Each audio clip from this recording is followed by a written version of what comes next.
5000 सालों से सुग्रीव की गुफा में खजाने की रक्षा कर रहा है यह इच्छाधारी बंदर। माना जाता है रामायण में जिस ऋषिमुख पर्वत का उल्लेख मिलता है वह आज की तारीख में कर्नाटक प्रदेश के हम्पी में है।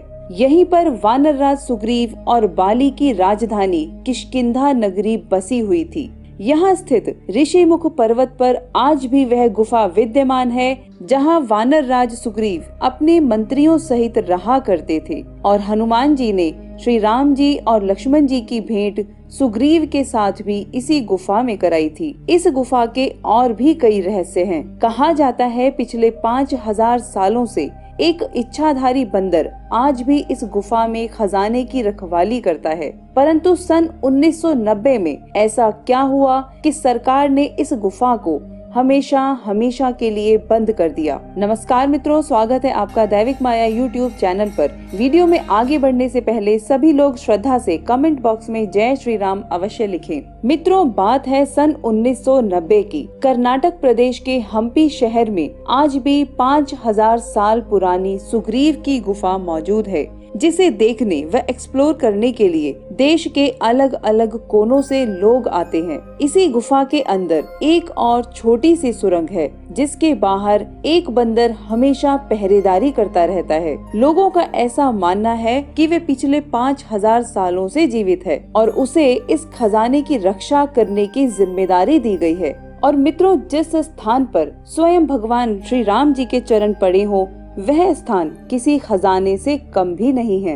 एक समय की बात है, मीना और सुरेश नाम के दंपति उस गुफा के अंदर पहुँचे। उस गुफा के अंदर पहुँचते ही उन्हें एक अलग ही अनुभूति हुई, मानो वे पुनः पौराणिक काल में आ गए हों। सुग्रीव की इस गुफा को अच्छी तरह से एक्सप्लोर करने के बाद मीना और सुरेश अपने घर पर आ गए। रात्रि के समय मीना को एक सपना आया कि उस गुफा में बहुत सारा खजाना दबा हुआ है। क्योंकि उसे वह सपना ब्रह्म मुहूर्त में आया था, इसलिए उसे लगा कि वह सच हो सकता है। उसने अपने पति से कहा कि हमें एक बार पुनः इस गुफा में जाना चाहिए और अपने स्तर पर थोड़ा सा प्रयास करना चाहिए। हो सकता है कि हमारी पूरी जिंदगी बदल जाए। बात चल रही है सन 1990 की। सुबह के समय वहाँ बहुत ज्यादा निगरानी रहती थी, इसलिए वे रात के समय में पहुँचे।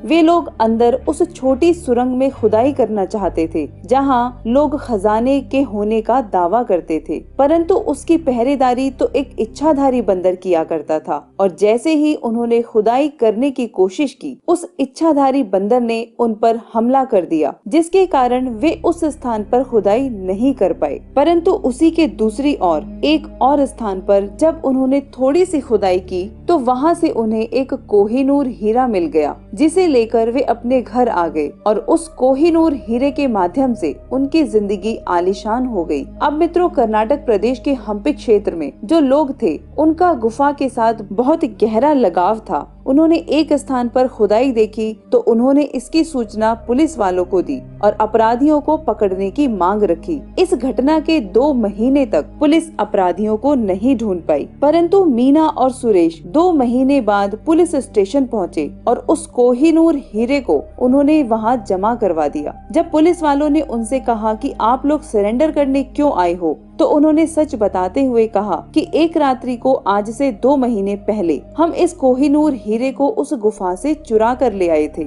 हमने सोचा था हमारी जिंदगी पूरी तरह से बदल जाएगी, परंतु इस हीरे के आने के बाद हमारी जिंदगी में चारों ओर से मुसीबत आने लगी। हमारा बेटा सीढ़ियों से नीचे गिर गया और गंभीर रूप से घायल हो गया। बिजनेस में भी घाटा होने लगा और जिन लोगों को पैसे उधार दिए थे वे हमारा पैसा लेकर भाग गए।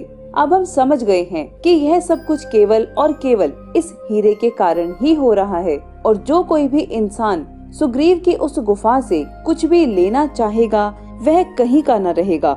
हम यही चाहते हैं आप पुनः इस कोहिनूर हीरे को उसकी असली स्थान तक पहुंचा दे, जिसके बाद सन 1990 में सरकार द्वारा उस हीरे को उसके स्थान पर रख दिया गया। उस समय वहां पर इच्छाधारी बंदर मौजूद नहीं था, परंतु स्थानीय लोगों का कहना था कि यह एक इच्छाधारी बंदर है जो अदृश्य व अन्य रूप धारण करने की भी क्षमता रखता है।